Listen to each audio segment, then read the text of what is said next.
Ladies and gentlemen, may I have your attention, please?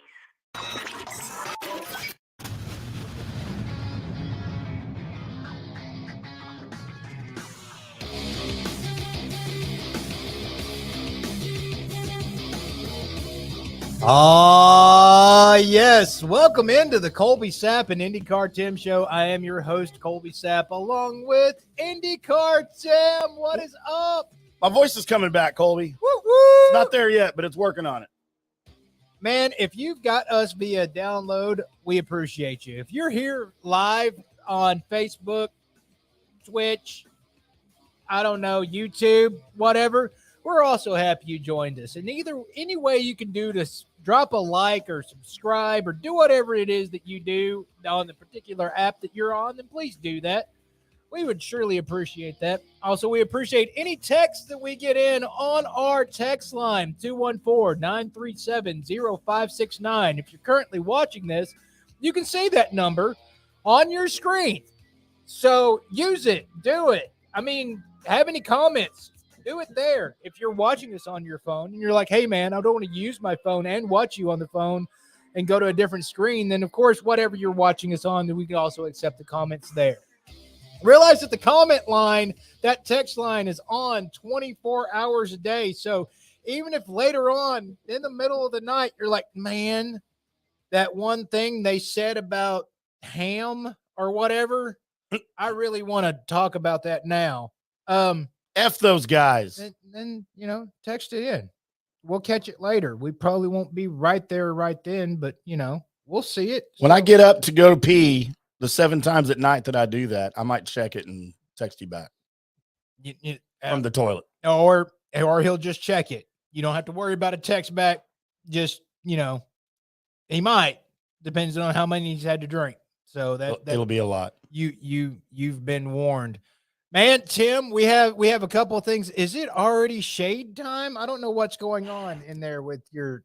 Is it bright? I just saw my glasses sitting here. I'm like, those look better on my face than off my face. Got it. I can't see anything. Well, that's what happens when you wear sunglasses and it's dark in the room that you're in. He is in master control, normally occupied by one Gary, so that's the reason why he's not in the same room with me. He's twerking, planking, and all those other things. I did have a couple things that I wanted to get into right off the bat, and one of them is I saw on Facebook that one particular lady who everybody seems to be sharing this post that she put up thinks that it's suspect or a guy might be feminine if they walk, and while they walk, they bend their knees. I'm so confused right now. You're not supposed to bend your knees when you walk? I saw this. It was put up by one of my Facebook friends, and I don't remember who, because I gained a lot of Facebook friends through being on radio and doing stuff like this, and so people just want to be my friend, and that's cool. But I saw this, and they posted it because somebody else posted it, and I was looking at it, and it just reminds me, or keeps me in the same mindset that not every human being out there is the brightest bulb that we've got. No. But then I started contemplating. So she thinks this particular person, who is a she, I'm pretty sure, thinks that it is a sign of being a little bit feminine if a dude who walks, and while they walk, they bend their knees, which I can't. I mean, unless you're walking like the cockroach man from Men in Black, because he was a bug in a skin suit, right? And he found in his bug legs didn't move the same way, so he didn't really have a bend to his knee while he was walking around. I can understand. That's so. If you walk stiff-legged, you're manly walking, which usually if somebody's walking stiff-legged, I'm thinking that they've got to poop. I mean, that's when you clench, right? Right. But you clench, and also like you want a controlled movement. Clenching right now. Um, Unrelated. You just thought about clinching, and now you're clinching. How many people, as soon as somebody says the word clinch, automatically have both butt cheeks kind of snap together? I'm exercising. Just to make sure. Is that the man form of the Kegel? If you had man form of Kegel written on your Colby Sapp and IndyCarTim list of bingo card, you win. You win. But I saw that, and I had to ask, because I can't think of a manly walk that involves not bending your knee. You can't walk without bending your knee. What is this chick talking about? I don't know. I mean, I've seen some people issue the old school pimp walk, and it has like you have like a dead leg in it somewhere, but the other knee's bending. So is it just? I'm confused. I just wanted you to, be as confused as I am with that statement. So I found that. The other thing that I'm finding, looking at the social medias, is not everybody's excited and happy about the new Texas Rangers uniforms, Tim. And I'm a late comer to this. When did they release those? Like earlier this morning? It was earlier this morning, yeah. So I just saw these kind of coming in. I was driving, so I didn't have a chance really to look at them until you got here. And you had already made up in your brain that IndyCarTim was not going to be happy with these uniforms. I had it, and to be honest, I didn't know they were out. I had missed the sports radio conversations, the fan conversations had about it, or anybody on the Freak talking about it. I pretty much been out on most radio today, listening to music, catching up on some song releases and such like that. But I got home and was outside, drinking my coffee, flipping through YouTube and whatever. And wife comes out, she works from home, comes out and says, "By the way, I'm not sure if I like these new Texas Rangers uniforms or not." And I was like, "Which ones? The ugly powder blue, or I'm because how people's Facebook feeds work. It's not always somebody's up to date." And she's like, "No." And so I looked, and she goes, "Them," because I looked them up on my phone, and I was like, I really like those." And she was like, "Oh, maybe I'll look at them again." Because I think she was ready for me to jump on the board of, "Oh yeah, those are bad." But I'm a simple person when it comes to uniforms and such like that. I'm not going to hate too much that anybody does, unless they're like the trash bag uniforms that the Mavericks tried to throw out there for a little bit. God, those are bad. Those were super bad. Or the cow vagina uniforms that the Stars had for a little bit. The Mooterus. Yeah. Those are bad. I tried to like those for a little bit, but I just was like, no, I just keep seeing the old health book vagina. Right. That's exactly what it looked like when I see those. But these, I dig the old school, the Gothic TX. Yep, the script. With the little spur and everything that's on it. I really dig that. There's a callback to a lot of things, but that I want a hat with the flying panther on it, or the flying cat, or whatever whatever it is. Yeah. Whatever it's that. I want that. I want a hat with that. This is now the Texas Rangers mythosaur. Yeah. If you're a fan of the Mandalorian, or that right there, that's amazing. I love that. So for those of you that don't know what we're talking about, the Texas Rangers released their, I guess, Nike City Connect uniforms today, and put them out on social media. Go check them out if you don't know what we're talking about. We're showing them here on the video if you guys are watching on Facebook, YouTube, Twitter, or Twitch.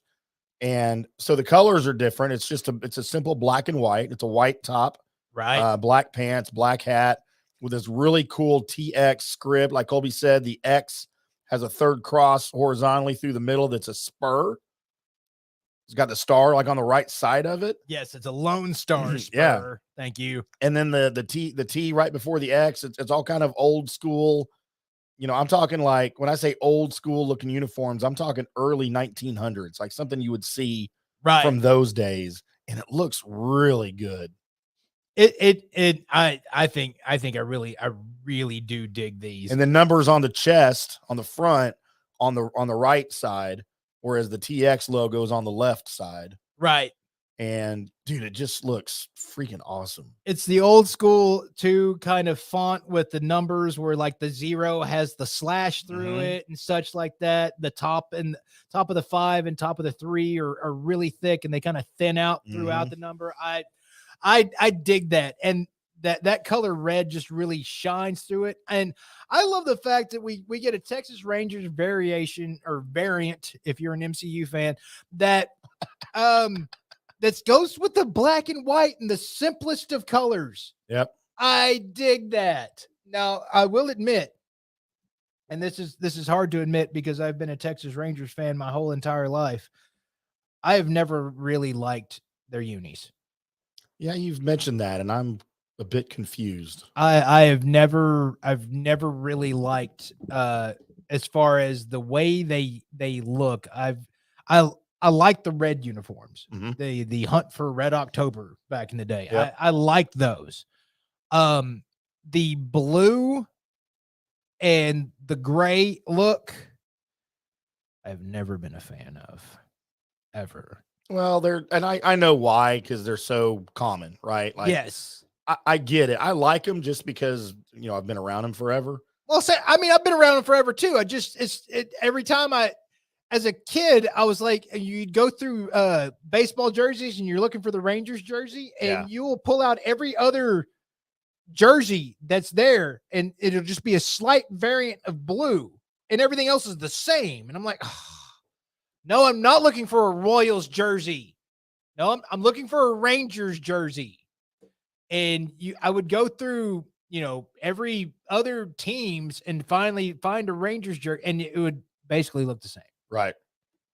No, I get it. But man, these are and you hate the powder blues. Yeah, I do. But these are badass, man. All of these. I admit on the powder blues, when I see that color powdered blue, I automatically think that somebody bought a new car and that was 20 years ago. And it used to be a cool blue, but it faded. Right. That's what I think. I automatically think of a really old Datsun. Before it became Nissan. Yeah, before it became Nissan, it's just and it's got a hatchback and it barely moves. Or it was a cool Superman cosplay outfit, uniform, costume. It was all that until mom washed it a few 100 times and now it's that color. That's what I think about when I see them. It's just like that used to be a good blue and then somebody just washed it too many times. That's pretty funny, but they look pretty badass, man. I'm not hating on this at all, like I did some of the recent Stars stuff. Which goes completely in the face of the reason why I was pretty sure you were going to hate it, because even though you said you hadn't really looked at them, there was a Facebook post that you had commented on that was like, yeah, well, just leave it to Nike to screw something up. So I was commenting on what the person said. Where they said they look terrible and like who would make these or something. And I just said, leave it to Nike to screw something up. Like, I think they look great. And I honestly hadn't really looked at them yet. Like, I think I was in the car when I tweeted that. Yeah, I know. It wasn't a tweet. It was wherever it was. It was Facebook. Okay. So you were car Facebooking all the time. And well, here's the thing about it is that you didn't look at them. You were just like, oh, this person hates them. Well, let me hate too. No, I wasn't hating on them. I was just telling them, if you don't like it, it's because of Nike. Not, that's all I was. I was bashing Nike, not the uniforms. Probably came across wrong. It did. I mean, it did because okay. You basically just said, leave it to Nike to screw something up. All right. Well, so Nike usually screws stuff up. Yes. Well, they didn't this time. So I was pointing out that you were already ready to troll without even looking at anything. You're just like, here I am. I'm Tim, and I'm ready to. Oh, good. I mean, yeah, I won't dispute that. I've been known to do stuff like that. So there's the uniform talk. So I like them. Also, Tim likes them, which is now making me wonder if I like them. You can't do that. You're not allowed to do that. Well, maybe I'm just wrong, Tim, because we're allowed to like the same stuff, Colby. I'm not sure sure. We like a lot of the same stuff. I'm just really starting to second, because I mean, the wife didn't like him at first, and you liked him at first, and so I'm now starting to think, man, maybe I'm not seeing them correctly, and tomorrow I'll wake up and go, man, those are butt ugly. But no, I want the flying panther. I want that. That's pretty badass. I want that to stay. I don't want that to go away. I mean, the A's have a stupid elephant. Right. That literally means nothing other than historical significance. Right. Why can't we have something that means nothing? I would love that to stay on every awesome. single uniform. Just be because I would love for that to be. Don't get me wrong, the horse running around and doing his thing, Ranger or whatever he's called. What's his name? Is it Ranger? I think it is Ranger. Okay, cool. It's a terrible mascot. Yeah, but I would love for our mascot to be a flying panther. That would, especially if he could really fly. Yeah, or not, just have giant fake wings on it, like an angel's wings. Yeah, kind of like something out of the He-Man movie. Sweet. That would be amazing. Or something out of Power Rangers. I don't think they would do that. Giant man, but no, that'd be cool. I mean, it'd be too cool. There's no way that something like that would happen, because it would never fly. That would, yeah. Get it? It would never. No, that's the reason why I paused to give it enough breath, some breathing room. Yep. Cue the music. I'm glad we have that now. Colby, I have an update on my Whataburger situation, though. Oh, did you go back? I have not gone back. However, some was brought to me. Oh, did they? Oh, I was about to say, did Whataburger respond? Whataburger has not yet responded, bitches. Oh. So I will continue to speak negatively of you. For those of you that don't know what happened, I had 7 bad experiences in a row with Whataburger, and I broke up with Whataburger. So where I would never eat there again. No, that does not mean Californians. I'm going to In-N-Out. Right. Nope, not doing that either. Oh, of course, an occasional In-N-Out's not that. No, it's not bad. And you know what? I'll go twice a year, maybe. Right. You know, that's about all I need out of In-N-Out. However, a friend offered to bring me lunch, and I said, that'd be great. What do you want? I'm like, I don't care. You just pick, whatever.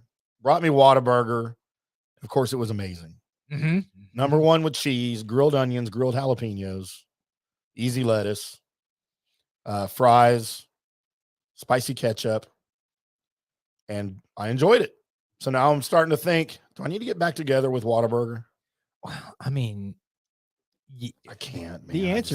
The answer is yes. You get back with Whataburger. Now, what you do in this instance is that, you really think about the time you're trying to do the Whataburger, because that's important. Yeah. Your lunchtime is probably your best time to really make sure that, because you still got a lot of the morning workers. Yeah. That are there, and those are usually the folks, evening workers at Whataburger, usually the folks that really care about and go out and make sure everybody has their stuff and all that, and they've got the same customers and whatever, and this is their thing that they do. And so that's probably your best bet is to, your early lunch. If you were going in for an 11 o'clock something or other, yep, you'd choose the Whataburger, because you still got Ethel and Teresa and all them folks. Mabel. All them folks that are there at the Whataburger, and man, they really care. Cora, especially Eddie back there on the grill. I just named relatives of mine, by the way. Right. I just named random names that I've seen at Whataburger. So, but yeah, you really just go find them folks, and they'll get that together.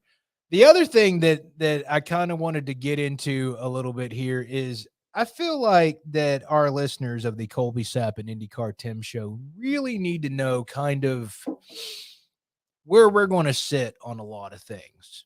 And reason behind it is that I see a lot of times on Facebook or on Twitter or anything else where people are upset about one issue or another, or they see stuff going on and they're offended, or they're offended that this person is offended, and it could be anything. Right. It could be, hold on, they're trying to take away our guns, or, oh my gosh, why aren't they trying to take away our guns? And all of these things, which that people believe is the cause of a social plight, and I need to explain. Mm-hmm. I need to explain that Tim and I know Tim is, because a lot of mine comes from this area of my life. We were raised in a we don't care what our neighbor does situation. We were raised in a hose water, um, barely come inside, and when we did, it was, we had a little time for whatever but the rest of it was, we'll get to bed. We were raised in the neighbor, we don't care. Mm-hmm. Whatever. My parents did not hold the gossip, so I didn't know anybody that did anything on our street. Or my granny would tell me some stuff because she was, nosy. But we didn't care or know. And we went to the store and we got our stuff, and then we went back home, and we didn't care if the person behind the register, anything that was about them. If there might have been a little, as my granny would say, a little sugar in the pocket, we didn't care. Didn't matter. Didn't matter. We just, as long as we got our stuff, we were good. And so it was really hard for any of us to ever get offended about anything. And then I grow up, and from all the shows, from Ren and Stimpy to later on in life, Simpsons and everything else, there was nothing in this world that was going to offend me. Right. Because that was just, offending wasn't going to happen. That's how it should be. And so me and Tim sitting in this now world of everybody is offended by everything, we don't have time for it. Because straight up, we don't give a flying F about pretty much anything. It's the reason why I said at the beginning of one of last week's shows, if you want to drink Bud Light, drink it. It doesn't matter. I don't care. You do you, boo. You do whatever. I mean, if you were already a Bud Light drinker, drink it. That's the same thing with just about everything else in my life. I know that I'm hearing that Mel Gibson is getting invited to be on one of the new upcoming Marvel series or something like that. People are upset by it. Come on. Because of his drunken rage at one point. By the way, while he was filming his Jesus movie, so you can see where my drunken Mel might have a thing for what he was talking about, because he just did like an 8-hour movie about how they kind of, made a mistake. Yeah. So it may not even been in his brain, but at any rate, yeah. Do I agree with him? No. Is it going to stop me from watching his movies? No. No. Because we don't care. We truly don't care. I don't have time for that. Really? Yeah. I got to worry about myself and my kids and my family. What you do does not affect me one way or the other. What you think does not affect me one way or the other. I'll even go so far as to say, what you think about me does not affect me one way or the other. No.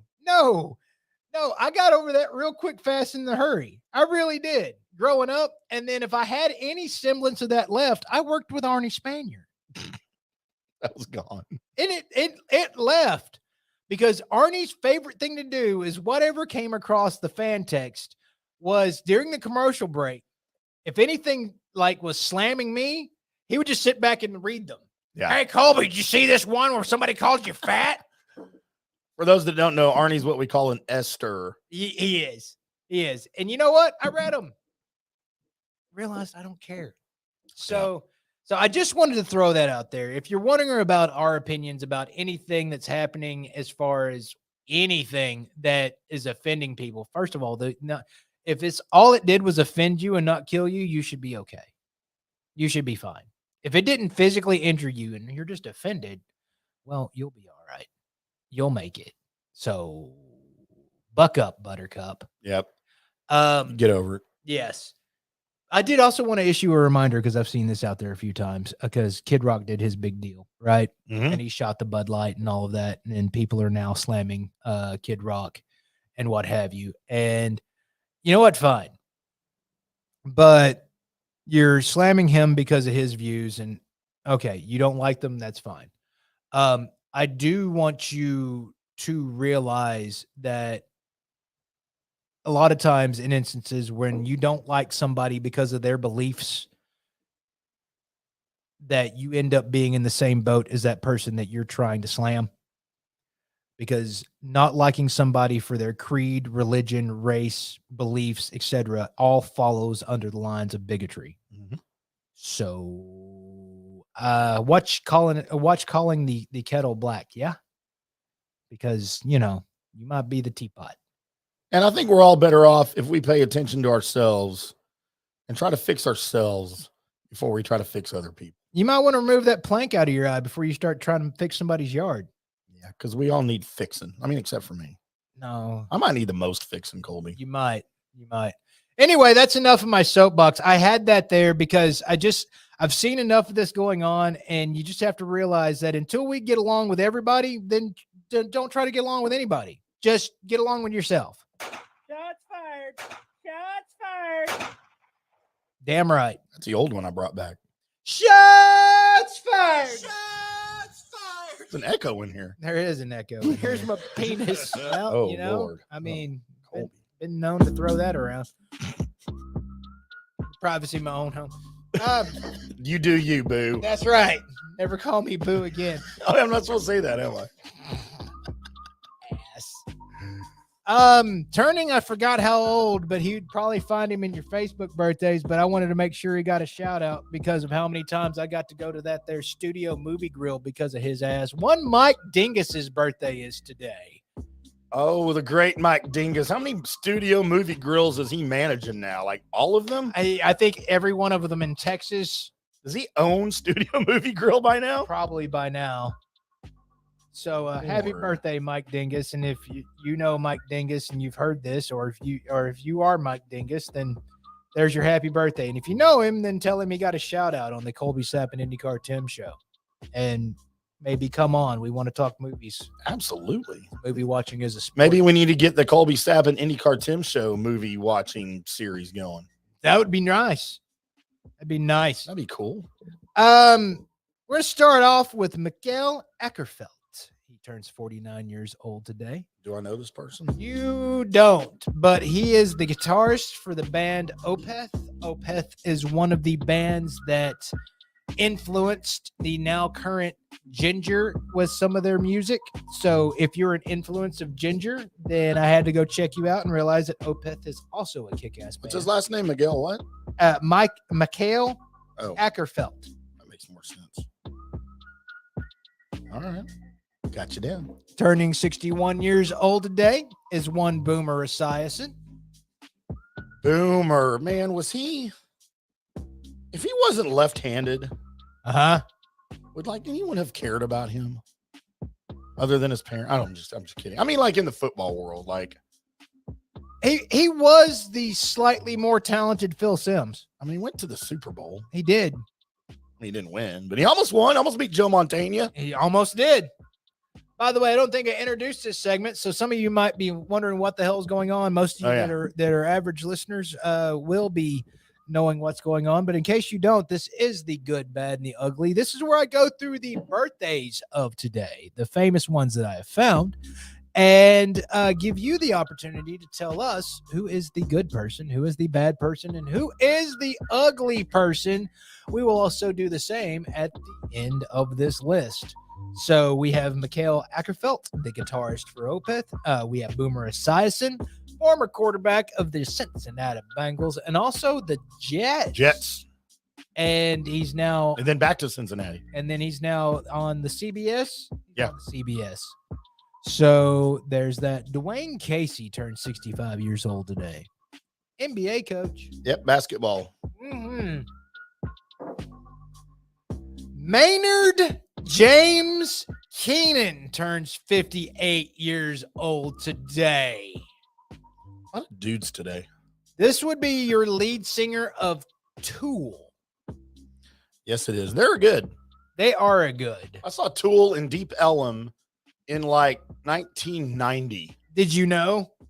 And I knew they were Tool. Right.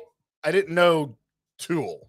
Right. Like okay. this was in their infancy. Yes. No, I understand. And we watched them do an hour-and-a-half show in front of about 25 people. Amazing. And it wasn't until years later, for me anyway, when I kind of realized who they were. I was like, oh, because the guy I was with, he was telling me, dude, remember with the band? I'm like, yeah. He goes, this is them. And they're like #1 hits and crap. I'm like, oh, because they didn't sound quite the same. Like their music evolved. Right. Which is normally what happens. Yeah. But they were good. They were good even then. So there is the lead singer of Tool, Redman. He turns 52 years old today. Wu-Tang. Is that a rapist? That would be, yes. One of your greats. Is he old school? He's old school. Okay.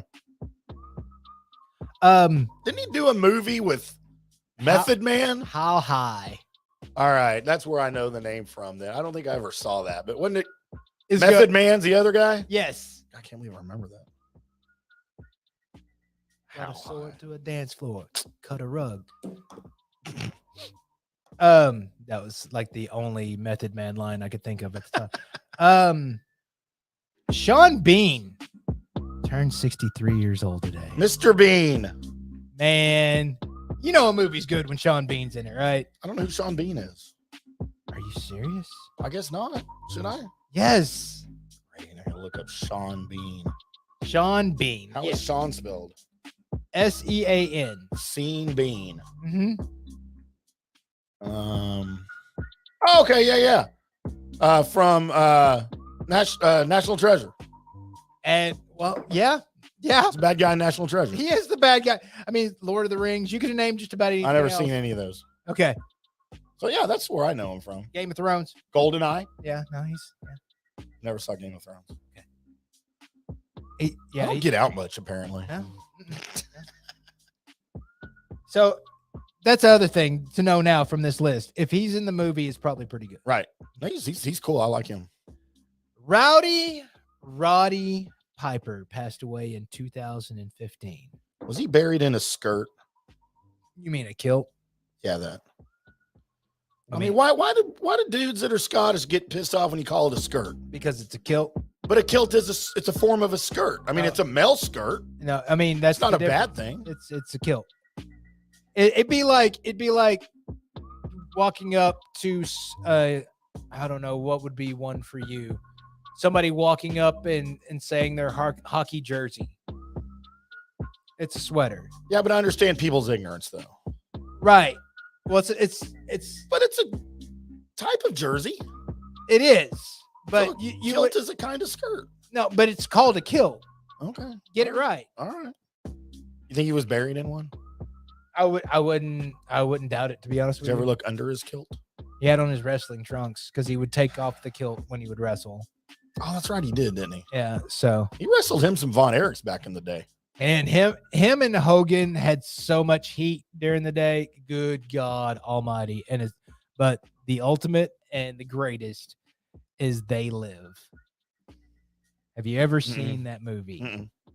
I come here to chew bubble gum and kick ass, and I'm all out of bubble gum. It was Roddy Piper versus aliens that you could only see with sunglasses, a special pair of sunglasses on. Oh, and cool. It's one of those 80s movies that's really freaking cool. This was it. You know what? Homework assignment, Tim. Uh-oh. You have to watch They Live. Okay. Great. What am I getting myself into here?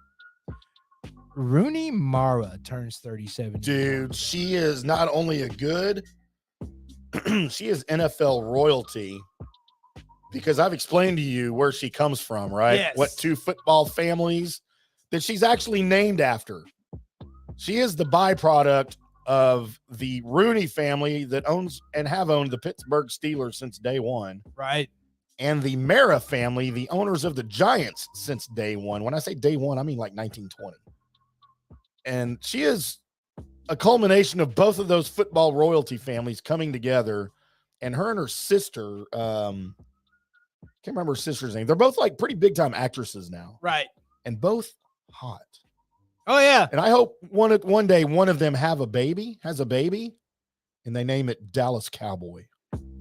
Dallas Cowboy Mara. You know what? Awesome. That would be awesome. Or they name it NFC East Mara. She's played a few characters that I really do enjoy from books that I really do enjoy. So yeah, I'll agree, even though her heritage is It's football royalty, but it's questionable for us. it's suspect. She's not a Redskins player. Right. Of course, anybody from anywhere can end up being that here in a little bit when it sells. Victoria Beckham turns 48 years old. Posh Spice. That's correct. She was my favorite Spice Girl. Did you have a favorite Spice Girl?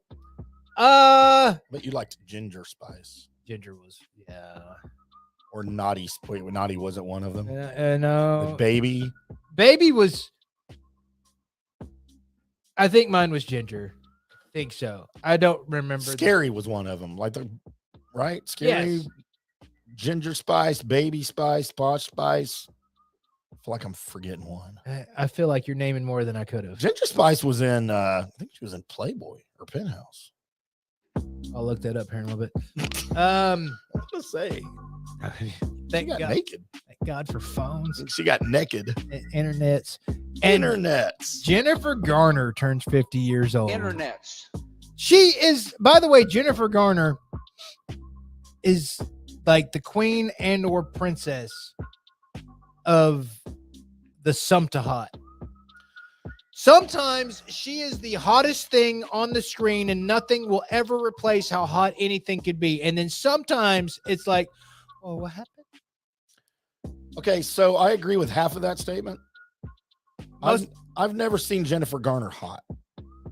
I've seen her look good, but she looks like a man to me. She's up like Jessica Biel. She just looks like she has man face. Did you just, whoa. Yeah, to me, Jessica Biel is not cute. Whoa. Sorry. See, you and I disagree on female things sometimes. Oh my God. But Jessica Biel does absolutely nothing for me. What? And Jennifer Garner is kind of on the same boat, although I've seen Jennifer Garner where I'm like, oh, okay, yeah, she looks cute there. I can't. But I've never thought of the word hot with Jennifer Garner. I feel like SpongeBob when Squidward said he'd never had a Krabby Patty. And I've got to look through a book to find out if those words have ever went together in a sentence. Yeah, she's not Jennifer cute. Beal. No. Not. I'm out. The best I thought she ever looked was in A-Team. Have you ever seen? All right, I'm gonna Google Jennifer Beal Jennifer Beal, Jessica Biel. Who's Jennifer Beal? Is Garner's what you're thinking of? Oh yeah, Jessica Biel. Texas Chainsaw Massacre. Oh, yeah, she was married to Timberlake, right? Yes. Images. Yes. Did you look up Jessica Biel Texas Chainsaw Massacre? Just looked up Jessica Biel. Okay. He was in the remake. Yeah. Well, one of the. Chainsaw Massacre. Yes. Look that up.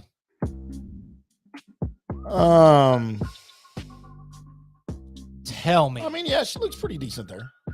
I mean, she's got a smoking hot body. Decent. But her face, Colby, her face. What? No. That's okay. I mean, I do like I like the white tank top that's tied up to just under the boobs. I like the low-rise jeans. Uh-huh. Ooh, I especially like the one with the cowboy hat. I mean, that's kind of hot. But yeah, dude, I don't like her face. You know what? And that's okay. It's really not. It's really not, because I mean, I thought, you just had some weird and bad, but that might be the worst thing. That I think that is now officially we found it. We've had that conversation before. Yeah, I know, but I still can't believe I'm still back here. We have found it. This is the bottom of the Tim barrel. We have found the ultimate dumb thing in the Tim barrel, and this is it right here. Until I find something else This is it. She's a big I don't know if I can go on, Tim. You have to, Colby. The show must go on. This is broken. Internet's Broken. So that's the end of the list. How about some Facebook birthdays? We can do it. Colby, on Saturday, I find the right mouse here. I got mices everywhere for all these different screens. Facebook hot friend that I don't know personally, Michelle Lee Durkin, had a birthday on Saturday. Oh, I'm sorry, today. Okay. Her birthday's today. I might have to reach out to her to say, as a matter of fact, I'm going to do it right in here live on the air. So happy birthday. You Doomy. don't put happy birth Doomy day. And by the way, if you put her first initial and her last name together, she's Merkin. Yes, we all love Merkins. Good, fresh, clean, pre-scented Merkins. Yep. And then on Saturday, Colby, our buddy GM at Tailgaters in Plano, Mr. Daniel Gibson, had a birthday. Woo! We love Daniel. One of my favorite local musicians that I've known for a number of years, Mr. Brent Michael Wood, also known as BMW. Okay. One of the greatest guitar players I've ever seen in my life. Go check out Brent Michael Wood on Spotify or wherever you listen to your music stuff. Give him a shot because all his stuff's original and he's a good for sure. Motorcycle buddy of mine, Jeffrey Beggs, birthday on Sunday, yesterday. Happy birthday. I should say that to him too because I didn't do it yesterday. Happy birthday, Jeff. Gonna do belated or you just Just a happy birthday. I mean, they already know. They know when their birthday is, I think. I hope so. I mean, Facebook normally reminds you when it's your birthday. And then an ex-coworker, kind of. She was in Virginia Beach working for that rental car company that I used to do private investigation for. And I'm just now looking at her birth year and realized when I was talking to her back then, she was like 19. But Samantha Haley Murphy, happy birthday yesterday. I probably should say that to her too. Okay. Happy birthday. All right, then. So, those are nobody big. Upcoming, is there anybody on upcoming that we won't get to tomorrow? Let's see. That'd be the 18th. A couple of birthdays. Oh, yeah. Oh, there's one for Wednesday I'll save, but there's a couple for tomorrow that we won't get to. Ex-girlfriend from school, Carmen Gross. Ew. She was not gross. Okay. And then one of my favorite people ever on the planet, one of my favorite bartenders, former bartender from Draft House, where me and Craig Ludwig used to go to get lit. Luds and suds. Yep. Miss Katie Cummings. I proposed marriage to her about 100 times while I was still married. Okay. And then she'd always say, if you weren't married. And then, of course, when I wasn't, I went back in and she's like, don't even. Don't do it. Don't even. Of course, now she's married, so damn it. So there we go. There's your Facebook birthdays. All right, Tim, you just went through that. Do you need a moment, or were you writing down as we went through them? No, I wrote down. I picked my good, Colby. Okay. And I've got really two. And I'm trying to figure out between Rooney Mara and Victoria Beckham. I'm going to go Victoria Beckham. Posh Spice is my good. All right, then. I love some Victoria Beckham. One of these days, she's going to realize the mistake that she's made marrying a freaking soccer player. Yeah, because, money. Money's not important. I mean, unless you need things. Right. Unless you need to pay bills. Unless you want a posh life. Oh, I see what you did there. Yeah. I see what you did there. My bad. I'm going to go Jennifer Garner. At least she wasn't my ugly, because she could have been. My ugly, Colby, I'm going with Dwayne Casey. He's not a handsome man. No, I can see you there. My good, because what kind of wrestling fan would I be if this wasn't my good, is one Roddy Piper. Even if he had never stepped into a wrestling ring, the movie They Live should have been enough. Right. So there is that. My bad It's mainly for his sports minutes that we have to sit through. Oh on God, occasion. they're bad. But it's boomerish size. But they don't write those. No, but I still have to sit through them, and he puts his name on them. Yeah, what are they called nowadays? I don't. They used to be CBS Sports Minute, Yeah, but now it's Odyssey. Something. All I know is when my brain turns off when it Yeah. comes on. You know, he's the worst, and then I hate when Doug Gottlieb does them too. I just hate Doug Gottlieb's voice. So, and Boomer's usually just throwing out a birthday shout out or something. Yeah, doesn't even matter. Yeah, so he's my bad, and it's not for his football or anything else. It's just for that. And his voice kind of sounds like mine right now. Yeah, except mostly all the time. And my ugly, because it's someday he's going to play a supervillain, and you're not going to realize it's the same guy from Tool. And that's one Maynard James Keenan. Love everything he does, but he's also not, a handsome human being. And there we go. And if you have votes for good, bad, and the ugly out of that list, or if anytime you're listening to a podcast of ours and you run across the good, bad, and ugly segment, and you have a differentiating opinion, then text us. 214-937-0569. That is your FanStream Sports text line. So make sure and give that a try. Use it. Do it. We're paying for it. Use it. Dang it. They're not really paying for it, I guess. They don't know that. Very nice, Colby.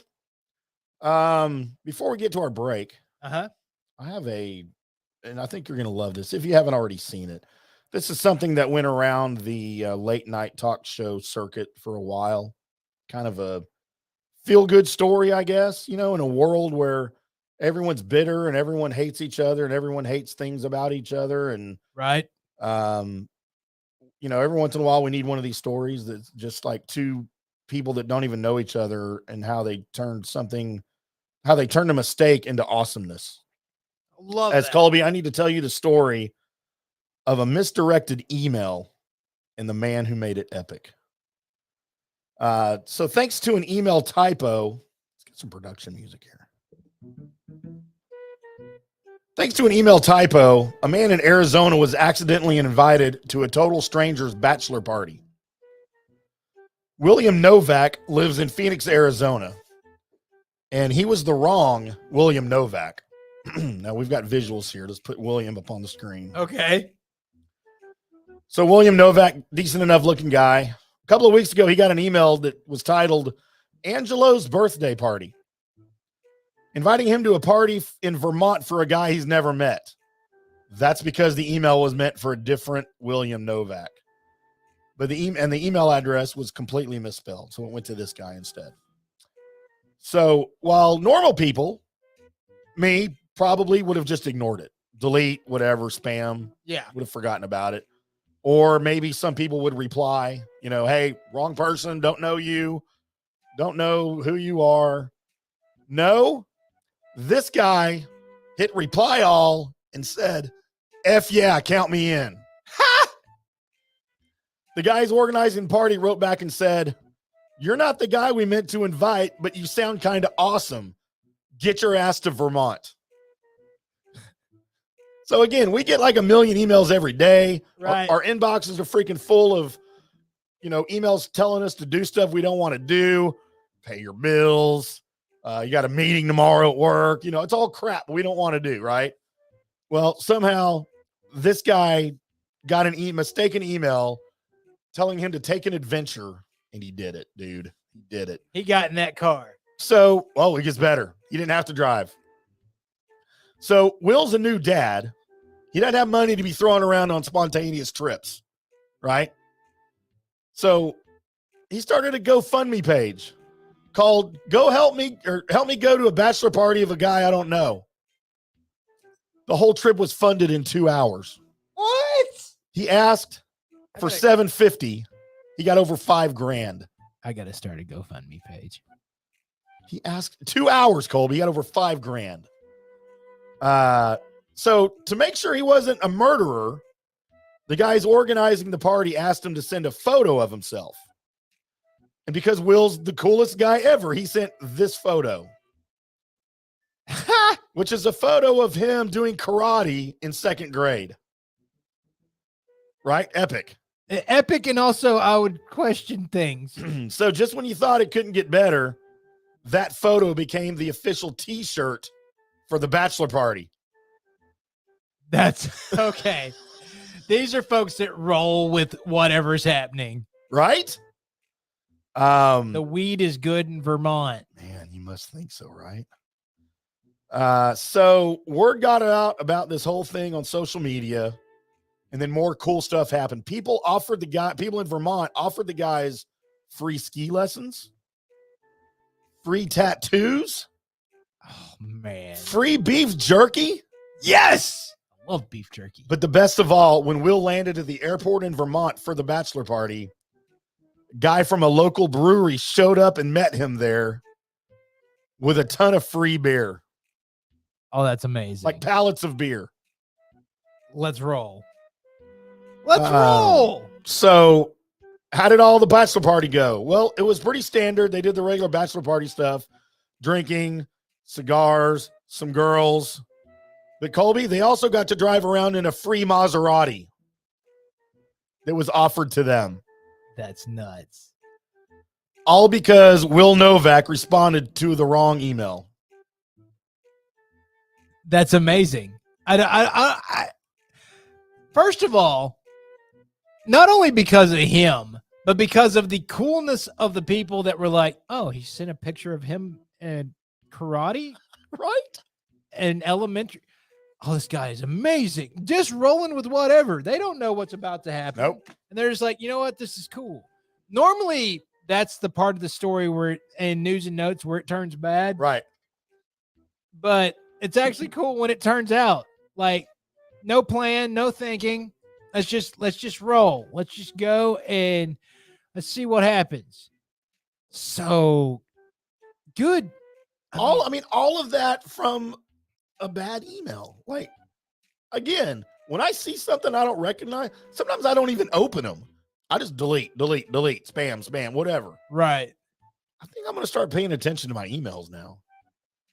Well, the other thing that I've learned from this story is that anything that I want to do stupid, go start a GoFundMe page. And just be honest about what it's for. Right. Hey, I need a Maserati. Hey, I really want a Hayabusa. That's it.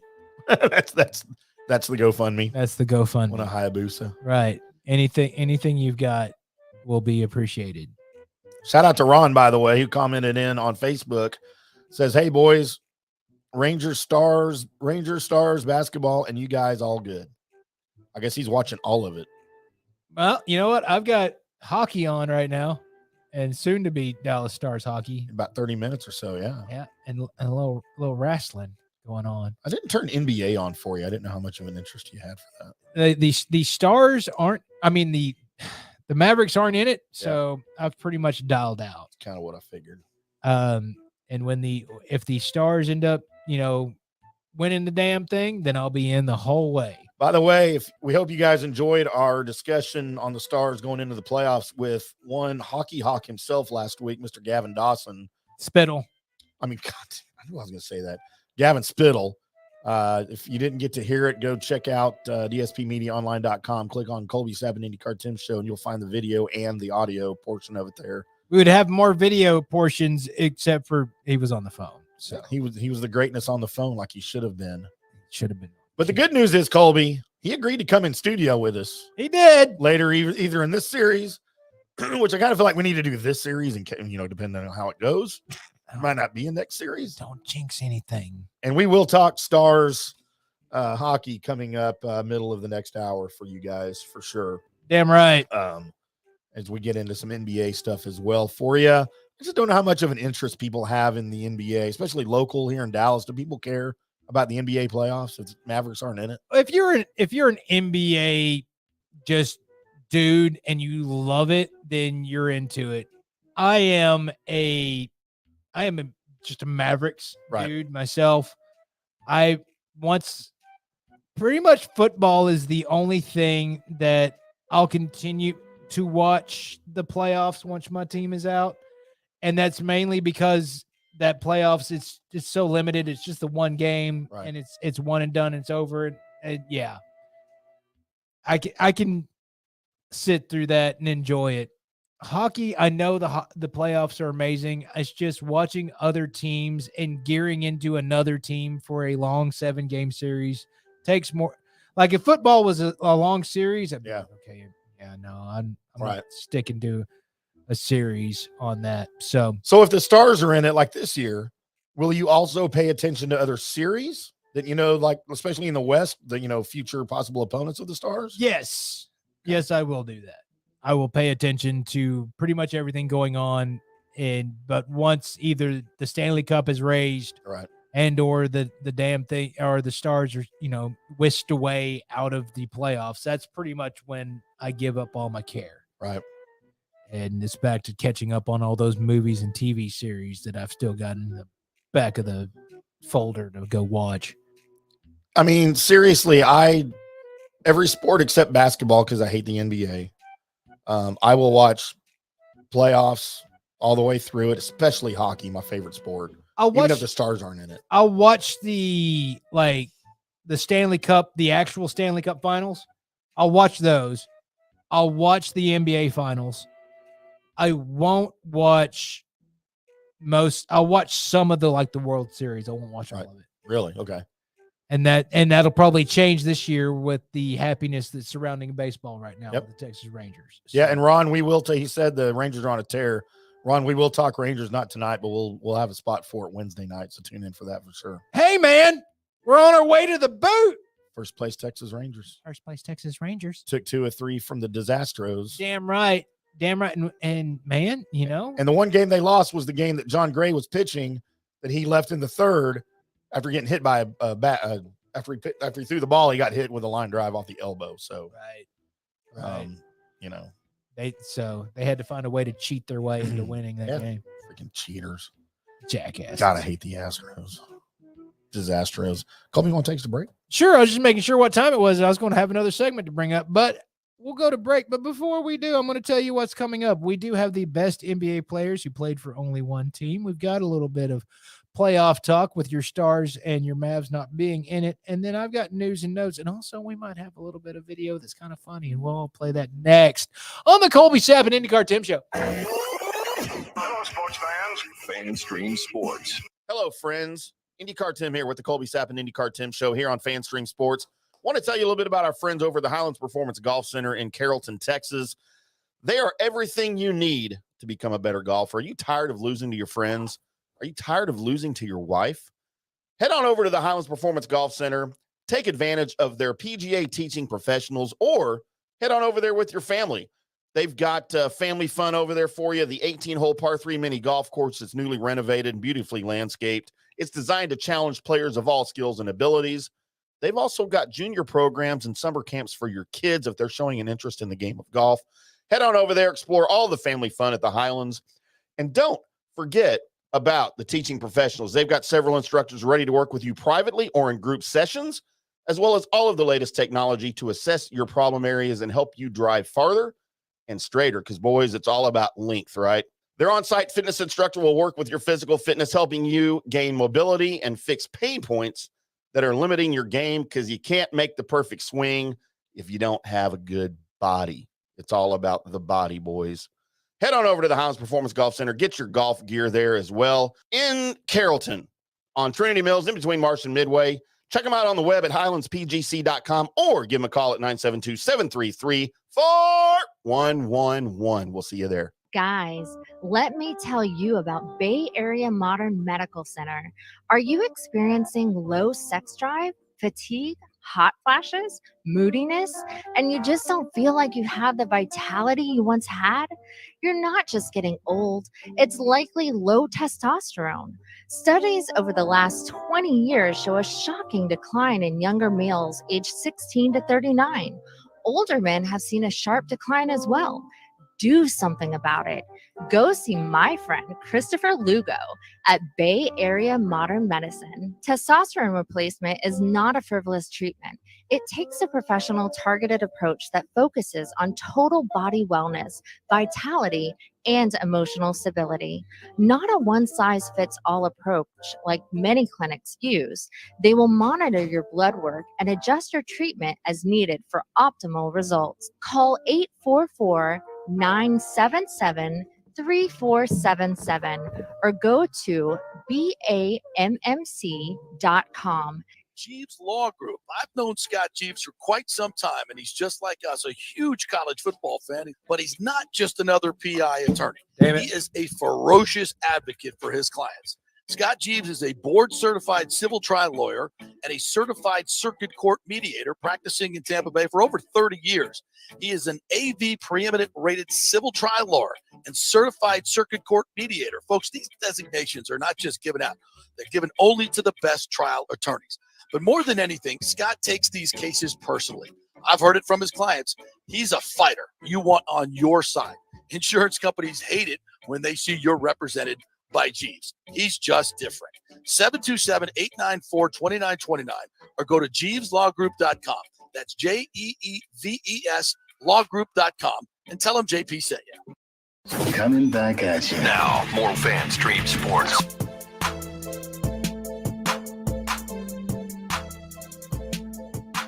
Welcome back to Fan Stream Sports here on the Colby.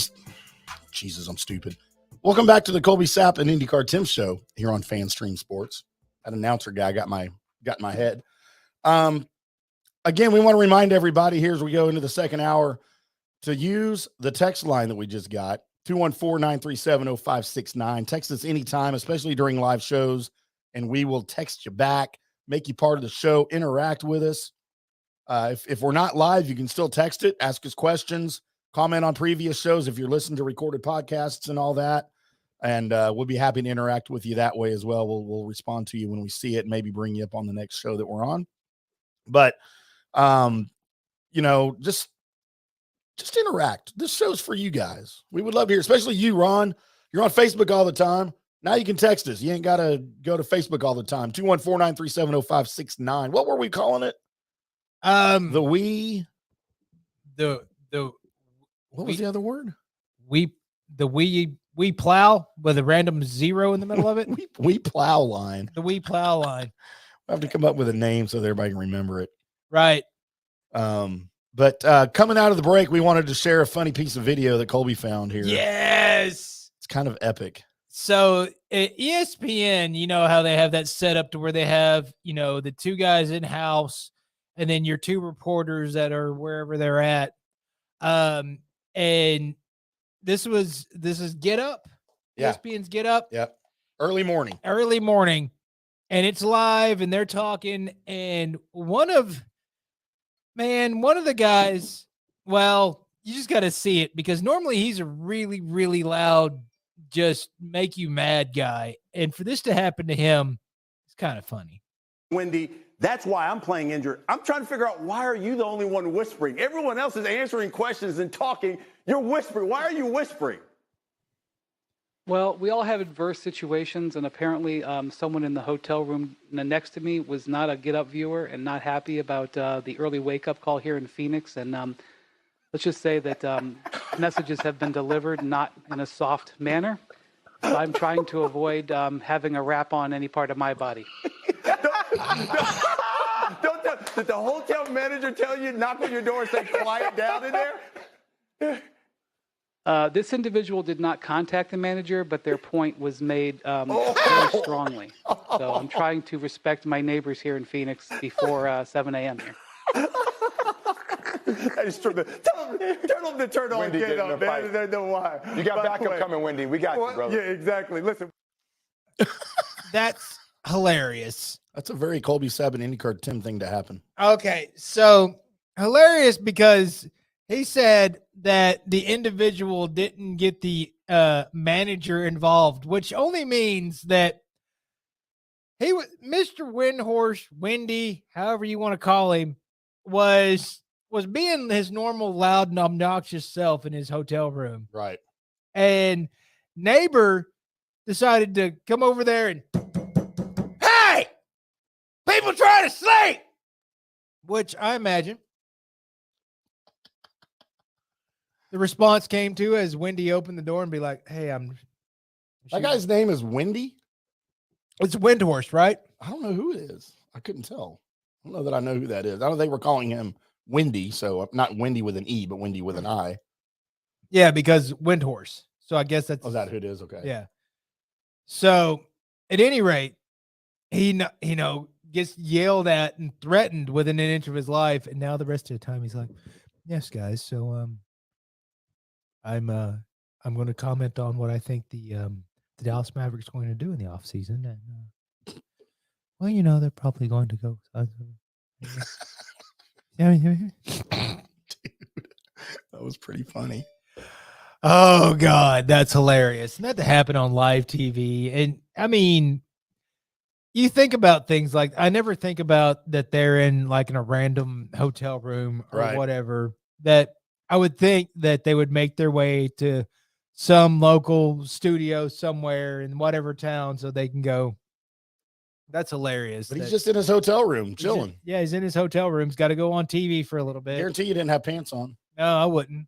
If it was that early, where they're because it was probably like 7 a.m. Eastern, right?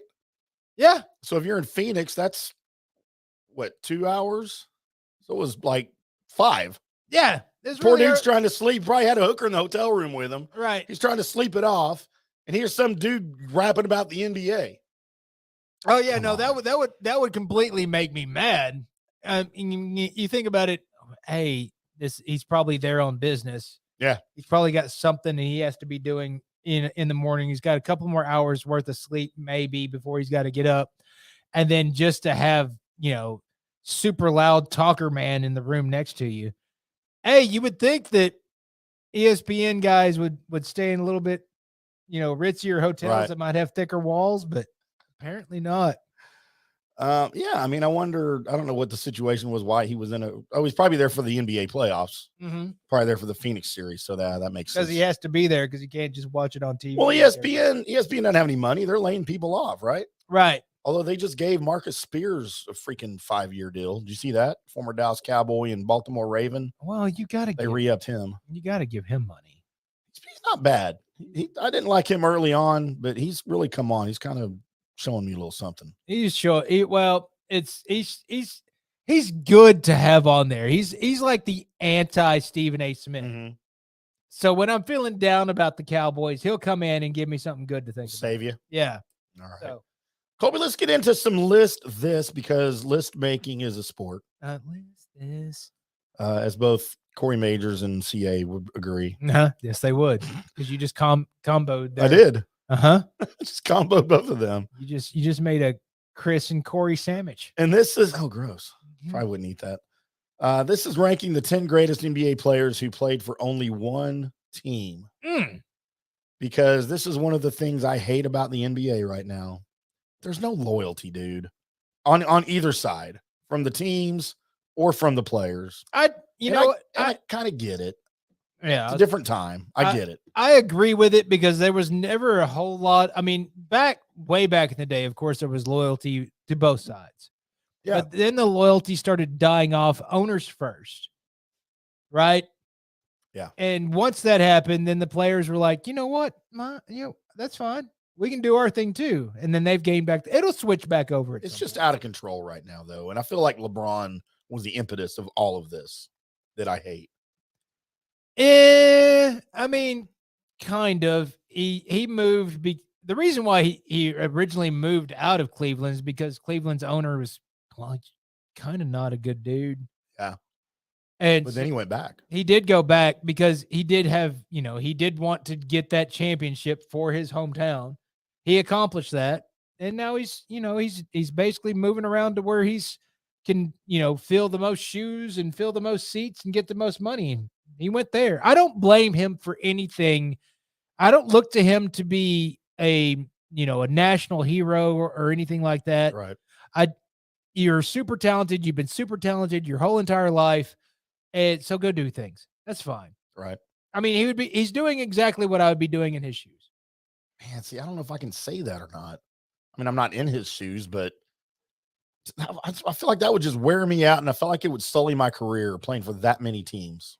You know what? Maybe, but I could see myself, if say I'm super good at, I'd say basketball, since we're Right. talking about it. Right.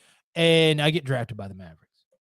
And I am taking the Mavericks. Your hometown team. Yeah, that's what Cleveland. Right, Yeah, right. yeah.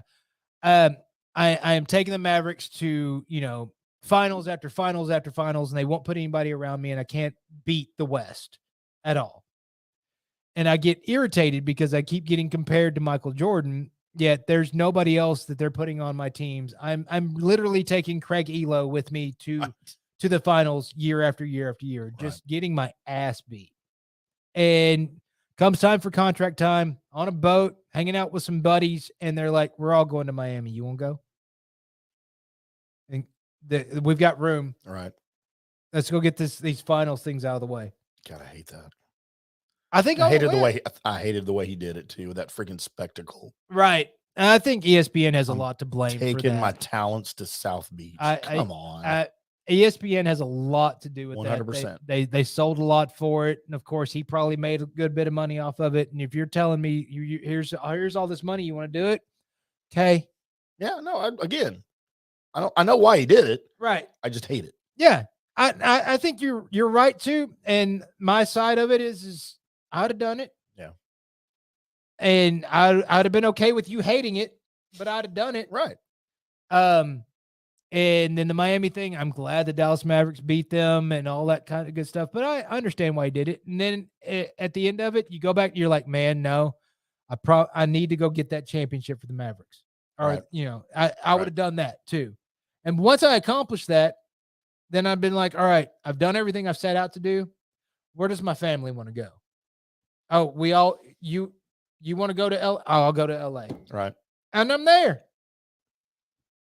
I just hate it. I hate when people get to do what they want to do.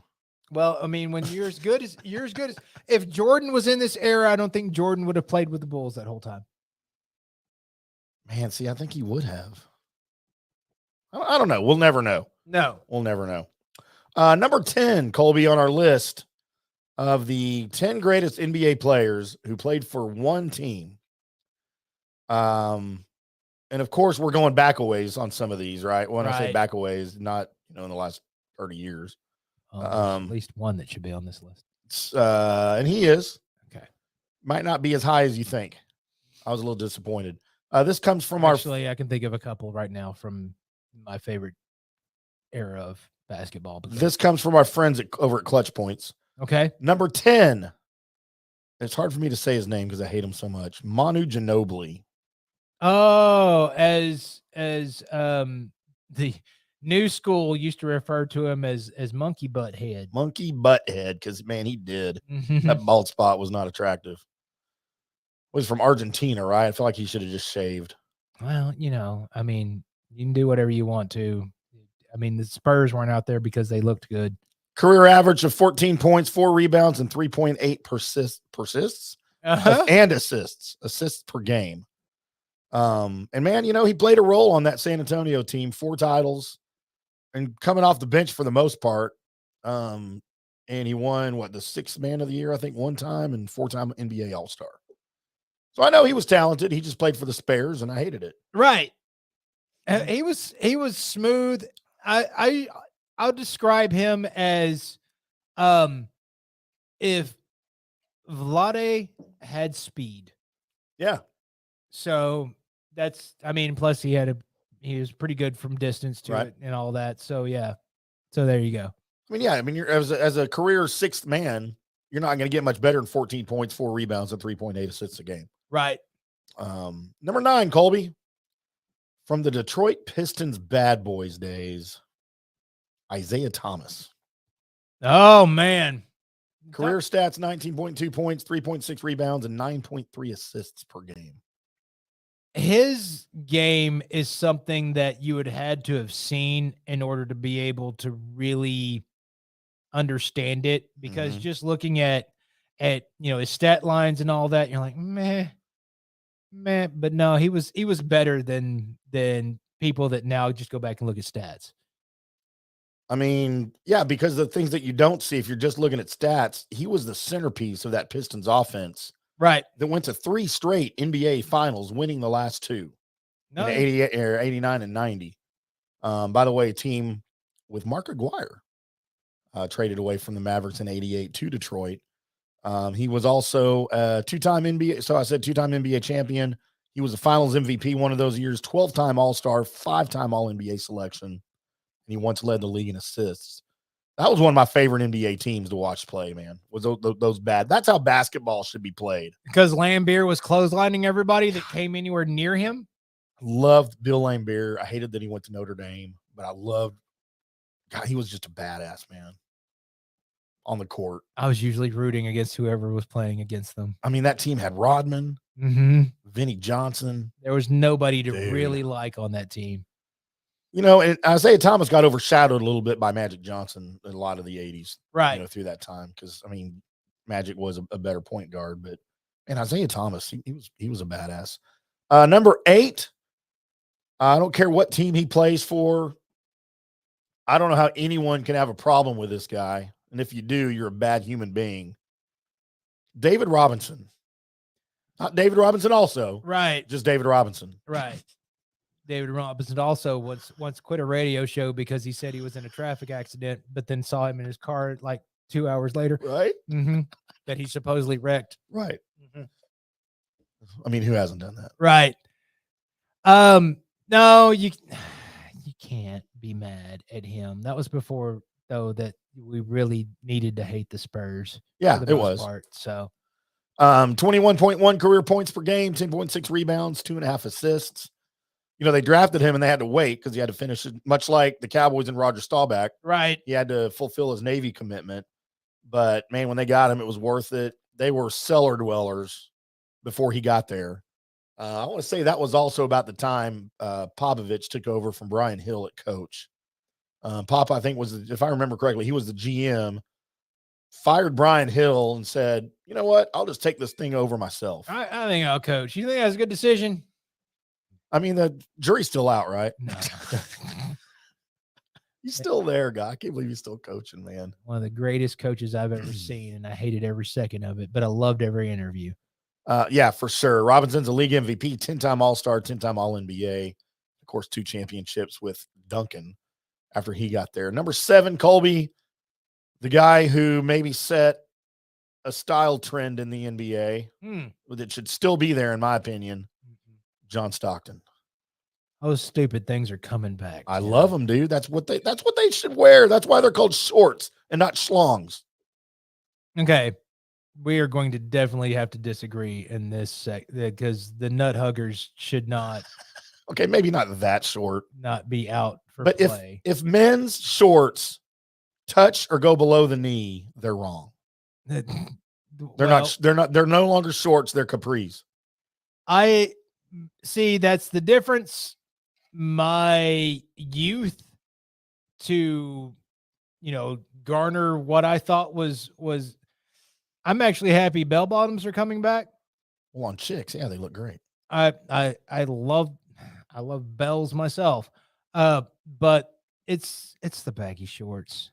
I don't want shorty shorts. Or you like the baggy shorts? I like the baggy shorts. Always will. I mean, so look, I'm okay with the baggy part. I don't like them being long. Like, no, we don't need necessarily John Stockton skin tight, just above the nut shorts. Like, fine. But dude, I just don't like them when they're around the knee. That, to me, that's not shorts, and it doesn't look comfortable. If I try if I go buy shorts and I take them home and they touch my knee, I take them right back. I can't have crap touching my knees on shorts. I actually prefer them a little bit below the knee, to be honest with you. So you like capris?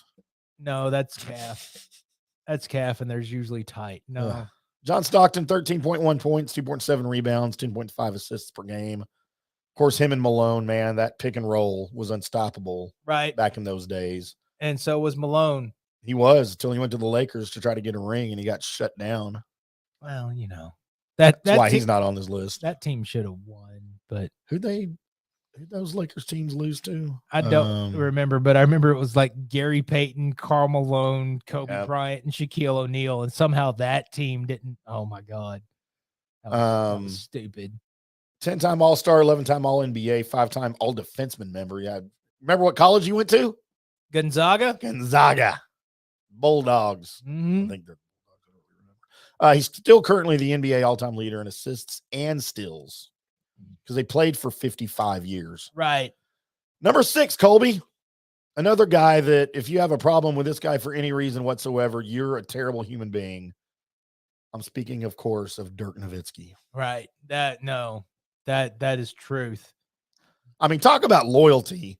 He may have been loyal to a fault, right? Taking less money. Right. And when I say to a fault, it was of his own, like it affected himself. But dude, he was taking pay cuts. He was signing for cheaper deals, hometown discounts, setting a bad precedent for a lot of players that the fans ended up expecting them to do. Right. Like, why don't you just take less money and play for the Mavericks? They're great. Well, players don't care about that normally. No, but the other side of it was that Dirk knew where his bread was buttered. Right. And for doing what he did, I mean, there's no way that anytime that he's anywhere around the North Texas, basically, right, that he probably has to really pay for anything. Right. I mean, and he's just an all-around good guy. He probably does because he's an all-around good guy, but he wouldn't have to. 20.7 points, 7.5 rebounds, and 2.4 assists per game. Best player out of Europe, Clutch Point says. He's responsible for revolutionizing the stretch 4. Apart from taking MVP honors in 2007, his greatest achievement would be leading Dallas, of course, to the championship in 2011. You know what? I'll throw in 2006 because that was their championship. They should have. They got cheated out of that. They did. Despite going against the likes of Kevin Durant and the Thunder, Kobe Bryant and the Lakers, LeBron James and the Heat, Nowitzki's historic performance ultimately defied the odds. Yeah, in 2011. That's certainly true. Number 5, Colby, on our list of the top 10 greatest NBA players who played for one team. How about Larry Bird? Oh, yeah. He's number 5? Number 5. I thought Dirk was a little bit, low, but if you have Larry Bird at 5, dear sweet Jesus. And there's only one here that I have a problem with ahead of him, and it's not a huge problem. Because I feel like he's a little overrated, but we'll get into that. Do yourself a favor and just go to just look up Larry Bird YouTube and just look for the comments where people are talking about playing Larry Bird. That's when NBA players have stories about Larry Bird, they're amazing about him basically telling him what he was about to do. He's going to dribble over to here and do a turnaround jumper. And he would tell them what shoulder the turnaround jumper was coming from, and they still couldn't stop it. Yep. Even though they knew what was coming. 24.3 points, 10 rebounds, 6.3 assists per game. 3-time NBA champion, 2-time finals MVP, 12-time All-Star, 3-time league MVP. Number 4, Colby. And of course, he's got to go right alongside Larry Bird because they've been connected since college. Magic Johnson. Yeah, he's got to be in there. Somehow he cured AIDS. Like, we still don't know how that happened, right? Oh, but he did. But he did. He sure did. Magically, no pun intended, cured AIDS. I got it. I don't. I got it. Now I don't. 19.5 points, 7.2 rebounds, 11.2 assists per game. I loved the Magic Johnson, Larry Bird rivalry all through the 80s. It was one of my favorite parts of the 80s and parts of the NBA. And I was always rooting for the Celtics or the Lakers. I was always a Lakers guy for some reason. I don't know why. I just was. I love Showtime. You know what? And during that time, I was just watching basketball. Yeah. That was great. Like I started hating the Lakers in 87 when they beat the Mavs in the West Finals. At that point, I was like, you know what? F you, Lakers. I'm off your bandwagon. Yeah, I'm out. Now the Mavericks are good. Number 3, Colby, from Wake Forest, Tim Duncan. God, I hate Tim Duncan. Above Bird and Johnson. I mean, I can't. I can't disagree with that. I don't see Duncan being ahead of Bird and Johnson. Okay. I don't. I am, Dirk and Duncan and Dirk being below. I understand it mainly because of all the championships and such like that. I understand it there. But yeah, that I might flip flop in my own list. I would probably do something along the lines of Johnson, Bird, Bird Johnson, then Duncan Dirk. Oh, really? Yeah. Wow. Yeah, so I don't have a problem where Dirk is. I mean, I try not to be a homer with stuff like that. Number 2 on the list. I wasn't. I put Duncan above Dirk, so I think you're going to have a problem with number 2. Let me just say, so you can guess who it is. Let's just say a double threat his whole career. Helped the Celtics win 11 titles. Never won a Finals MVP because there was no award for that when he played. One of the biggest reasons the Celtics dominated for a decade in the 50s. It's my personal greatest NBA player of all time, Bill Russell. You know what? I don't have a problem with Bill Russell being there. You want to hear his career rebounds? Yes. 22 and a half career rebounds per game. Suck it, Dennis Rodman.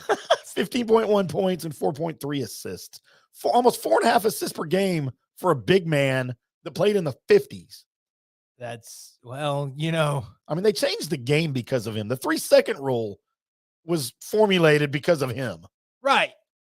Right. Because he would just sit there and, okay, I got basketball. I'm just going to hold on to it till you get out of my way. I got basketball again. I got basketball. And then number 1, Colby, on our list of the top 10 NBA players who play for just one team. Any guesses? There's really just one guy left off so far. Actually, I don't have a guess. I was hoping you'd just tell me.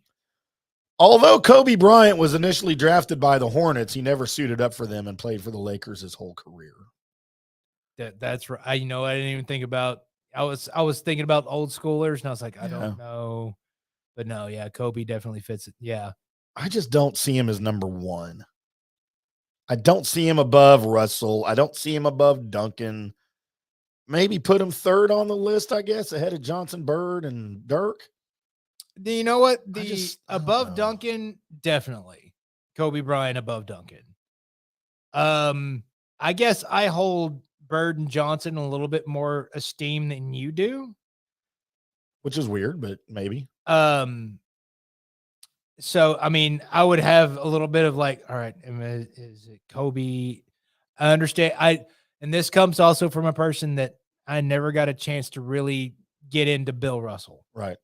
So I would just have to go on the fact that from what I've heard from everybody talking that and looking at all the amazing stats and whatever, that he needs to be, your number 2 or your number 1. Right. Fine.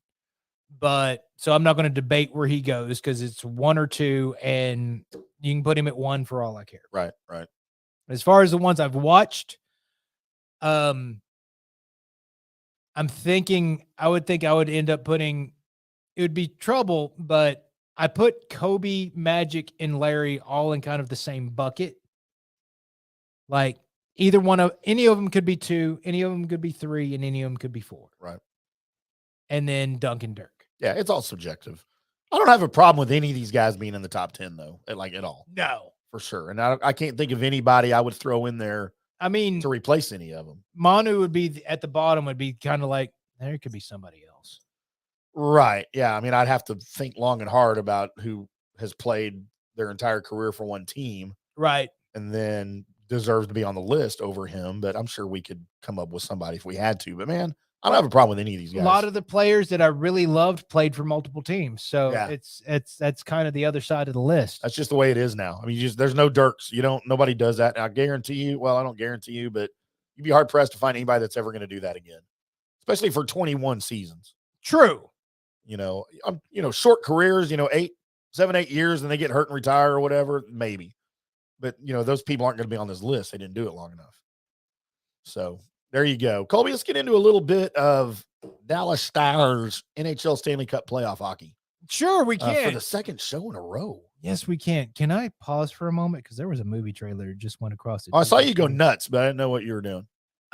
So apparently I've been seeing that this movie was in like production and whatever, but I thought it was going to be one of those that would never actually make it to have a theater release date. Back to the Future 4. And it does. Uh-oh. So they are doing a Evil Dead movie. Really? The Evil Dead Rise. Really? And this is, I don't know if you got to see the Evil Dead remake back in the day. Who was in the remake? I guess not. The Evil Dead remake was done, and there was no Bruce Campbell, nothing like that, and it was a straight out scare and gore the pants off you. Oh, okay. It was there was very little fun in this movie. Right. It was straight Deadites are vicious and they are possessing people and making them do some effed up things. Gotcha. The fact that I went and watched that movie with some buds of mine, like opening night, the movie started and it was, they're going to this cabin situation and all the tropes and you shouldn't go there. And all this stuff was happening that's kind of common with this type of movie setup. And then it went left. It went left and I was in survival mode. Oh God. As far as I couldn't not watch what was going on the screen, but at the end of the movie, when, a person survives the whole thing and I think possibly there's no more like fake blood left in the world. Yeah. After they got done with that, the end of the movie, the sun is kind of coming through the trees a little bit and your character's walking along the road, leaving the cabin situation. Right. And I've had the greatest woosah moment I've ever had in a theater, which is like, I felt like I survived. Well, apparently on that same kind of path, this new Evil Dead Rise movie is popping up. And I've never watched the Evil Dead remake for a second time for the reason of it's an experience that I only want once. Yeah. But I'll do a number 2. Right. A sequel. Yeah. It's going to have Bruce Campbell in it, right? It's going to be that. It's no. Oh, it's the sequel from the remake? It looks like it's like a continuation of the remake. Oh, I got you. Which, if you're going to do something like Evil Dead 2 or Army of Darkness, but it's going to be like the first remake was, right? I'm kind of in. Yeah. If you're just going to just straight vicious, no, it's probably not Army of Darkness because I don't see anybody going back in time and messing with knights and all of that kind of stuff. With a chainsaw arm. Yeah, right. Which there's actually an ode to, some of that in the remake. It's just not quite the same. Huh. It's really Who did the remake? The guy that did the remake. He was known for like. He's going to do, I forgot his name. It's been so long ago. He was known for, I'm going to do a scary movie. Like, and the stuff that they had in it and had the people do, like, there was one scene where this dude got infected with, the Fede Alvarez? Yes. With, the evil or whatever. And he like bashed, or it was a chick. She bashed the mirror that was in the bathroom and just starts taking the glass to like the side of her face and like gouging it into her cheek and you can see it all. And it's like, and the way they did it with the sounds and everything that was going on, it was just like, I don't know if I can, wow, this is a lot. This is a lot that's happening right now. So it's like Cabin in the Woods is what I thought I was going to go see in this instance, but it wasn't because they didn't actually have the other half of Cabin in the Woods, which is kind of fun. Right. There was just straight. Yeah, this is bad. It's real bad. That's funny. Oh, it's worse. Oh, it's getting worse. Oh God. Oh, what is she doing with that? Oh, okay. All right. Oh, it's dead. It's dead. It's really dead. Oh, we survived. I'm good. Oh, I can breathe. So I'm interested. We may have to have a watching party for that, and basically just have the camera on our faces as we're watching it and see what. Oh my happens. God, that'd be great. See what happens. Colby, a little bit of Stanley Cup hockey talk here. Woo! As the Dallas Stars have made it into the Stanley Cup playoffs. Should be a wild one. Let me find what I need here for that as we go to Woo! the long road there, but we got there. Yeah, we found it. And I didn't realize, so there's some familiar faces that the Stars are going to come up against here.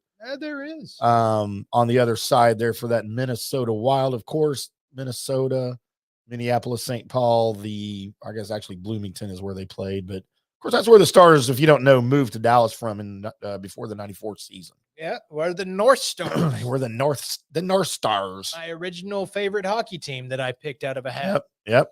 Had one of the coolest logos. They did. And that was one of the reasons why they were picked. Yep. I still have a hat, an old North Stars hat. I still wear it sometimes. I've got the old logo on it. And I kind of wish they'd bring it back into like a retro. I think they've worn it a couple times, right?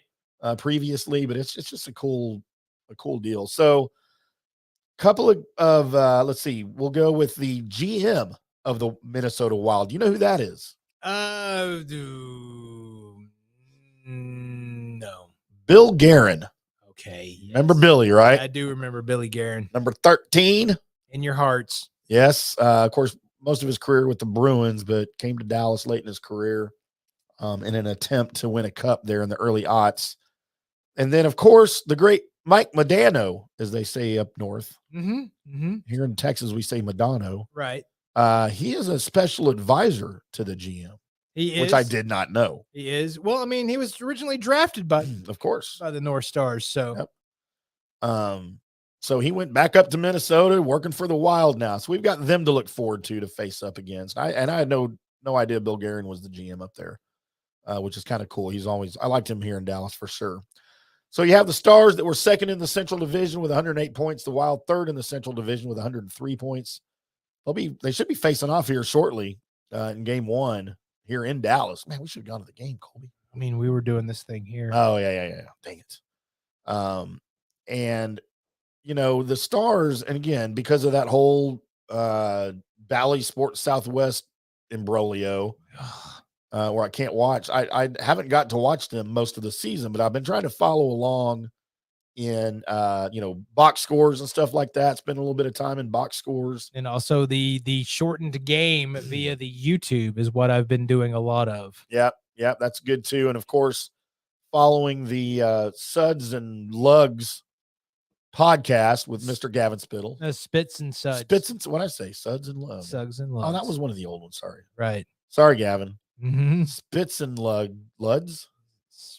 Lug, Spits. Just go find it. It's a Dallas Stars hockey podcast. I thought it was Spits and Suds, but whatever. I think you're right. But what do I know? I just host a podcast. Mm-hmm. So the Stars kind of got some power back into the lineup. Mason Marchment got back from injury right before the season ended. Right. You got Jason Robertson, who set the Stars' regular season franchise points record. That's since moving to Dallas with 46 goals and 109 points in an 82-game span. Wyatt Johnston, 24 goals, tied with the league for rookies, 24 goals. And then you got Peter DeBoer, as the new head coach for the Stars. And I did not like too much what the Hockey Hawks said last week when visiting with us about Peter DeBoer. I might have to do that every time I say his name. It's going to be annoying. How he has a tendency to do great in his first season wherever he goes, right, and then kind of fall off. I don't like the sound of that. I don't like the sound of that either, but we're still during the first season, so that's good to go, right? So right now it's okay. Yeah, I'm about right now. You'll find that out. The home stretch here ending the season was not nice to the Wild. They had just 2 wins in their final 7 games. They were out without a couple of players. including the best defenseman, the best defensive forward maybe in the league, in Joel Eriksson Ek. I feel like he needs a hyphen in that somewhere. Mm-hmm. I'm going to guess he's Scandinavian somewhere over there. But it's a guess. And by the way, yeah, I know that Gavin brought this up last week. Their head coach is Dean Evison, former Dallas Star. If you go way back, right? I believe like the second and third year they were here. He was only here a couple of years before getting shipped off. But Dean Evison's a good. So, I mean, as far as the head-to-head goes, it's tied up, isn't it? Dallas is 2-0-2, Minnesota 2-2. So yeah, Dallas had the 2 wins in regulation, and then I guess 2 overtime wins. But yeah, it seems pretty evenly matched. But the way Spittle broke it down last week is that it's going to come down to goaltending, and the Stars have a huge advantage in goaltending. Man, Slinky for a spine is on the Star side right now. Right. It's that when you've got what, and I hope this is the thing that you can see coming, is that the goalie nuts up and it's time to go and puts everybody on his back, and that can change your whole playoff run. And I like what the Stars have in between the pipes. That's what you need for a good playoff run. And you hope that you don't end up, with 3 off games in a row to start it. Because once your goalie gets on a roll in these here playoffs, it can change everything. And with the Stars running really good, especially when, you're looking at a third line that used to be your first line, basically. Yeah. That the talent's there. And man, if that gets rolling with a goalie doing good, and your first 2 lines are going to be there because of what they've done in the regular season. But dude, the power that's on this team is really, really good. It's not like Boston good, but it's damn close in my estimation. Right. And so over on the other side, the Wild, of course, boast future Hall of Famer Marc-Andre Fleury in goal. But they've got a rookie in Philip Gustafson, who I guess came on in February, posted 11-2-6 record, a .938 save percentage. 39 games this season, he's posted a 22-9-7 record with a 2.1 goals against average and a .931 save percentage. So they may have like a goalie rotation happening down there because, of course, Fleury's pretty old. Right. But Gustafson seems to be the hot guy here. And of course, the Stars are going to roll as long as they can through the playoffs with Ottinger. Hopefully, he doesn't need a day off at some point, right? Hopefully he doesn't. But I don't. Right now, the situation is you're not like just scared out of your mind if your backup has to roll out there. Right. That's the good point of that is if Ottinger has to be out, then you know what, his name has slipped my mind. You got him over there. His backup? Yeah. I was actually looking for that. Yeah. It won't come to my, I wish somebody would have already commented and been like, it's this stupid, because the file cabinet that I have for Stars is somehow missing. I know, mine too. Hang on. We just watched him play. I know. I remember I was like, all right, you know what? Not bad. Not bad at all. Especially how he's playing this close to the end of the season. I'm good. Wedgwood. Thank you. You know what was in my brain? Wedgwood. You know what was in my brain? Darcy Wakaluk. No. I had Wetwood, and I knew it wasn't right. Well, you were close. I was close. The filing cabinet was partially open. Yeah, it was. I just couldn't think of anybody being named Wetwood that wouldn't have already stuck in my mind. I mean, I would have wanted Wetwood to be in goal all the time if that was his actual name. Great, Wetwood. My name's Wetwood. I might change my name to that. Yeah, be your first name. IndyCar Wetwood. Good times. That'd be awesome. So yes, the Stars and the Wild get kicked off here tonight. I guess they're on their way, probably. I mean, or is that game still going on? The Bruins, Florida mashup game is still going on, even though it's pretty much in hand. What it looks like. What's the score over there? 3-1. Bruins. Yes. I mean, I don't know why you're rooting for that. Because I hate the Florida Panthers. Okay. Shouldn't be an NHL team in Miami. It's just bad for business. By the way, I'll go ahead and admit I really like the Minnesota Wilds logo. Yeah, it is pretty cool. I liked it when they came out with it. And do you remember? I don't know if you remember or not, when they first introduced the team, they were spelling wild with a Y. Yes, I do remember that. And I don't know how long it took or why. I think they probably had some pushback from locals. Like, that just looks dumb. Yeah. Can we not do that? Can we spell it correctly? Look like a bunch of idiots up here. Stupid.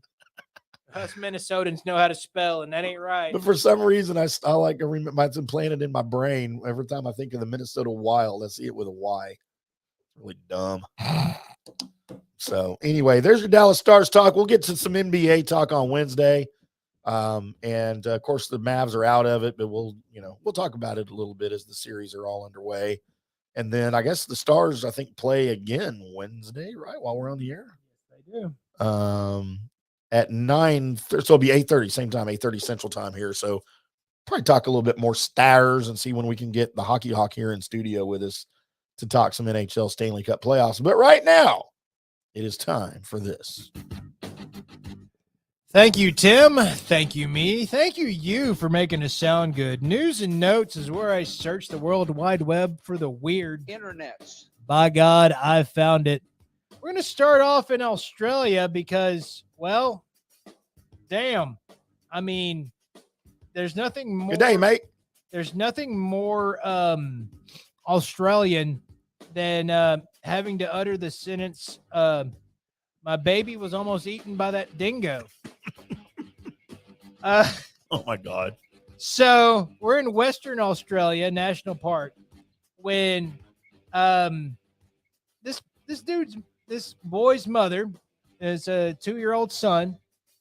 They were at this national park, and this dingo just comes out of nowhere and just starts attacking this 2-year-old son. So the mom sees this happening, and of course, she's Australian and doesn't put up with this crap. Went over and fought the dingo off with nothing but her bare hands. Oh, God. So fought the dingo off. The boy sustained serious but not life-threatening injuries because it was a dingo. Right. The dingo ate your baby. Right. But she's being hailed as obviously a brave person for doing this. I have to point out that if the mother sees something happening to her kid, it's not going to, it's going to happen. She's going to do something. Right. So, and it's instinctual. But yeah, you get mom strength. You get mom strength and everything else, but just watch out because, don't piss off the Australian mother because she's fought off a dingo. All right. It's a badass woman. It's a badass woman. So dingo ate my baby. Just the Seinfeld episode in real life. It really is. It really is. Let's go to the day for one. Bodale Monroe. This is in Portland, Oregon. So the Benton County Sheriff Office in Oregon were on their way out to arrest 21-year-old Bodale Monroe. The reason why they were out there is that he was charged with 2 failed to appear warrants, aggravated theft, violation of a restraining order, and unlawful use of a vehicle, and more theft. So they're going out there for these reasons. While they were out there on his property and they'd already put him in the police car, one of the sheriff's deputies looked over and said, "Hey, isn't that tiny house that was stolen from Junction City in January?" Oh, my God. And they're like, it looks like the pictures. They went and looked at it. Sure enough, even to the license plate on this tiny house. Oh, my God. So, homie stole somebody's house. They didn't realize. So there's another crime added to it. Can you imagine Bodale just sitting in the back of the police cruiser, and he's like, "Just please don't notice the house. Just please don't notice the house. Just let's all drive away. These are already things I'm being arrested for. Just drive away. We're just trying to roll down the window. Hey, we're good. Can we go now?" I'd like to be arrested at the jail. Please don't look at other stuff. Stop what you don't have a warrant for. Damn it. By the way, there might only be one more country name than Bodell. Right. And that's Billy Bob. Billy Bob. Man, Bodell is just Bodell. How is it spelled? Is it like hyphenated? It's B-O. Its middle name is Dale. Just thought Bodell sounded. I'm going to name one of my dogs Bodell. Hey, what's up, Bodell? So, yeah, Bodell. Poor Bodell sitting in the police car, just don't notice. Getting rung up. Just don't notice that house. Just don't notice the house. Just everybody come get in your cars. Let's all drive away. Nobody noticed the fact that there's a tiny home over there oh my gosh, that I stole. How do you steal? Never mind. How do you know it's? I've got questions. Like you see it and you're like, man, nobody's near that house. He's gonna steal the. You wait for him to leave? Yeah, you're like, okay, he's gone. So all I gotta do is unplug the sewer. All right, it's like a mobile home, I guess. All right, let's go. Tiny house. And then the whole drive to your house from stealing their house, you're thinking somebody's going to come like pull you over because you're literally towing your theft item behind you. Right. So there you go. Let's go from there to Clewiston, Florida. I guess that's how you say it. We'll roll with it. Okay. As this is just before 2 a.m. this past Saturday, the Clewiston Police Department responded to a report of an attempted robbery at the 777 arcade on West Sugarland Highway. That sounds like a gambling establishment. Yeah, I'm going to go ahead and say the Clewiston Police Department said the man entered the arcade wearing a mask and holding a gun and demanded all customers to get on the ground. The business had an armed security guard on duty who fired a single shot at the nobody else was hurt, but he fired a single shot at the armed suspect. And during their investigation, police found what they believed to be a BB gun that was to be used by the suspect. Oh God. So he was trying to rob everybody with a BB gun, but the armed security guard was accurate and actually shot this dude in the back. Hours later, officers responded to a call regarding a suspicious vehicle at an apartment complex at the South San Pedro Street. When officers arrived, the male suspect in the vehicle fled the scene. After a short vehicle pursuit, officers apprehended the suspect on the Hendry County, Palm Beach County line. It was later determined that the vehicle that he had been stolen, and they went to arrest 48-year-old Chad Mitchell Waldrop of Hollywood, Florida. When he said, "I've been shot," they transported him to a local hospital. He got the bullet removed, and then he got let go. And then he's now being put in jail or charged with armed robbery. But you tried to rob a gambling institution with a BB gun. I'm pretty sure that most gambling institutions that have enough money for you to worry about is going to have an armed security guard. Right. That you probably need to have more than a BB gun to threaten them with. Yeah. And also, if you are going to try and use a BB gun to tell everybody to get on the ground, you may want to also include the armed security guard. Just saying. So, anyway, I've been... You just don't start out your day, trying to rob that kind of place and then end up, being shot, stolen vehicle. You kept adding to things, right? Armed robbery with a BB gun. Okay, there's one. Then you stole a vehicle to get away, and then you ran from the police. Just stop it. Let's go to Albany. Albany. I'm going to say Albany like people should say it instead of what I just read just a second ago. This is New Hampshire. Two hikers were in distress, and what happened is they got off the trail on Mount Chokura Chakora. Close enough. Chakara. Mount Chakara, which I guess is right next to Mount Frankenberry. So two of the hikers ended up off the trail, and they called 911. They called 911 because one of the hikers lost his shoe. Oh my God. And wouldn't move on. The shoe's lost. I'm done. Call 911. Good thing they had good cell service. Right. So the New Hampshire Fish and Game used the coordinates from the hiker's phone to locate them over 3 miles from the actual trail they were supposed to be on. You ever start heading in a direction you think is right, and then you're like, no, I'm still right, no matter how lost you're getting, instead of just going back the other way and trying again? 3 miles later, again, just gave up because he lost a shoe. So good thing they had cell service, because if not, they're not getting located. Right. And B, obviously the give up was strong with these two because, like I said, they stopped because one of them lost a shoe. So there's that. Let's go back to Florida, as Fort Myers, Florida, as a man has been found guilty of trafficking fentanyl using his job as a cover.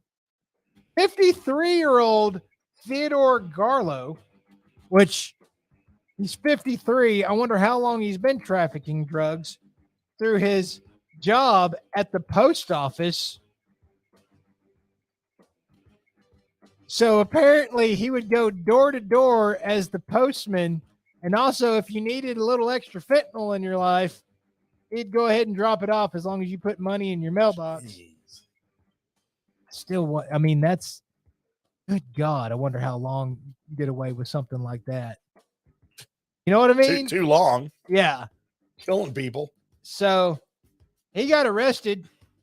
He got arrested with, by the way, in the United States Drug Enforcement Administration, 2 milligrams. I don't know Milligrams? milligrams, kind of like pilgrims, of fentanyl can be lethal depending on the person's body size, tolerance, and past usage. Theodore had in possession 400 grams. Oh my God. Milligrams. Grams. So he had enough fentanyl to kill just about everybody in the United States if he wanted to. Jesus. So be sure and be nice to your post people. Mm-hmm. They might put fentanyl in your mail or something. I don't know. Holy crap. And finally, let's go to Danbury, Connecticut, where a man is facing charges after he illegally practiced dental work in a Danbury hotel room. So they ran a sting on this dude. In Connecticut? In Connecticut. Wow. In a La Quinta hotel. I didn't even know there was La Quinta still left, to be honest with you. So they went to, as my dad said, let's go to La Quinta. Right. So they went there. The officers did running a sting, and there was a receptionist outside the hotel room that was staged as a waiting area. And in order to make it into the room, you had to have a referral from your dentist, which I guess people did. Right. And then once officers made it inside, there was a patient with gauze in his mouth saying, I just had dental work done. As the guy, Hugo de Lima, was your dentist. By the way, he didn't have a dental license. I don't know how he got, people to, send to him or whatever, but reference him or whatever. But is dental work that bad off? And because the dude had all the drugs, had the drill, had the chair, had the everything in this hotel room. I can't imagine. How do you do that? I can't imagine somebody saying, hey, I'm going to go get some dental work done, or you need to go get some dental work done. And then you go up to you think is the office, and you end up in La Quinta. Huh.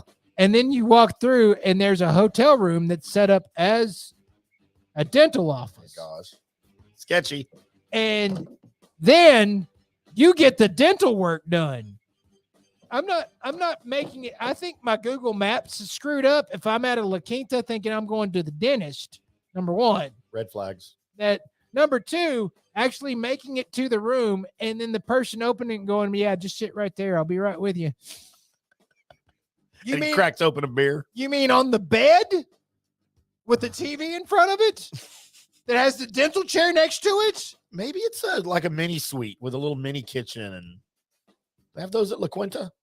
I mean, maybe so. Also, the shot of this guy, he's not doing dental work on me. I'm sorry. It's just not.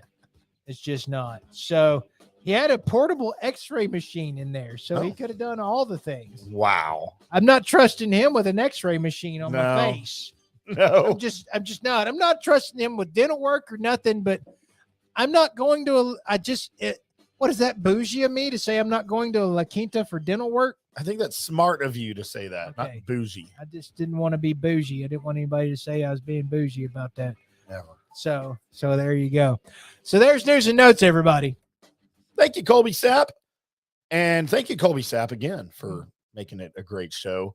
We have a special shout out to our sponsors, of course, Turf Life, Golf Central Magazine. The new issue is out as of today. Head over to golfcentralmag.com and check out the free digital issue over there. It might have a little fan stream sports section in it with maybe a shout out to one of our shows and some information on all of that. It's a shameless plug. That's what we do around here. Mm-hmm. We don't apologize for it. That's why it's shameless. But we will be back on Wednesday with another Colby Sapp and IndyCarTim show. Until then, boys and girls, we'll see you.